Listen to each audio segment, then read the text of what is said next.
Advantage එකේ අපි හිතමු දැන් මෙතන ඉඳලා මෙයාගේ වෙලන්න ඕන ආරයි. ඒකට අපි මෙතනලා මෙතෙන්ට වෙලන්න ඕන. දැන් අපි සිම්පල් ස්පයිරල් එක යොදන්නේ එක සමාන කොටස් වල යුක්ත තැන් වලට විතරයි. ඇයි එහෙම කරන්න කියලා බලා ගන්න. අර විදිහම තමයි. ළඟ කොටවල් දෙකයි. හරිද? ඊට පස්සේ මේකෙන් තුනෙන් දෙකක් වහන්න. එහෙනම් ඉස්සරහට යනකොට ඕනන්න මේනේ එක කොටක් මොකද වෙන්නේ? බුරුල් වෙයි. නේද? මේ පැත්ත බුරුල් වෙනවා. දැන් මොකද්ද කරන්නේ? මේක වළක්වන්න මොකද්ද කරන්නේ? එතන ඉඳලා පටන් ගන්නවා. Reverse spiral.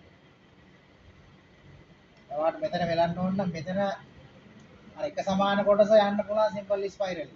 පැහැදිලි? දැන් මොකද්ද කරන්නේ? අර විදිහට මෙතනින් නෑ කොහෙද කැන්ඩි අතර වැටෙනවා. රිවර්ස් ස්පයිරල් වල මේකයි.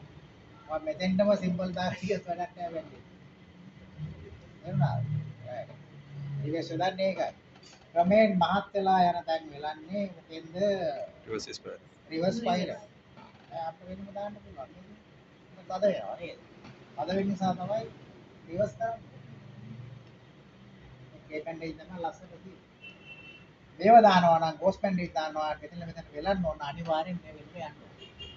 කොටස් දෙකක් යනවා. සිම්පල් ස්පයිරල් රිවර්ස් කරන්න. නැත්නම් වෙලම දාන්න බෑ. මේ පැත්ත යූස් වෙනවා. හැදෙන්නේ නැහැ නේ. අවසන් කරනකොට එක ළඟ කොටවල් දෙකක්. දැන් නැත්තම් දාන්න බැරි. ඉතින් කැපුවා. මාස කැලලක් ගන්න දුන්නා. දානකොට මේ එඩියට තමයි ඒකේ ගන්නවා නම් එඩියට. එනවා නේද? මේකෙන් දැම්මට මේ රටාව එතන ඒ ඩිපෙන්ඩ් එකම ඒක ලස්සනට දී. රිවර්ස් කරන්නේ දැක්කා නේද? රිවර්ස් කරන්නේ ඇයි? විලුම ඉස්සරහට අපිට කරගෙන යන්න බෑ. නැත්තම් මුරුල් වෙනවා. ඒකෙන්ද රිවර්ස් කරනවා.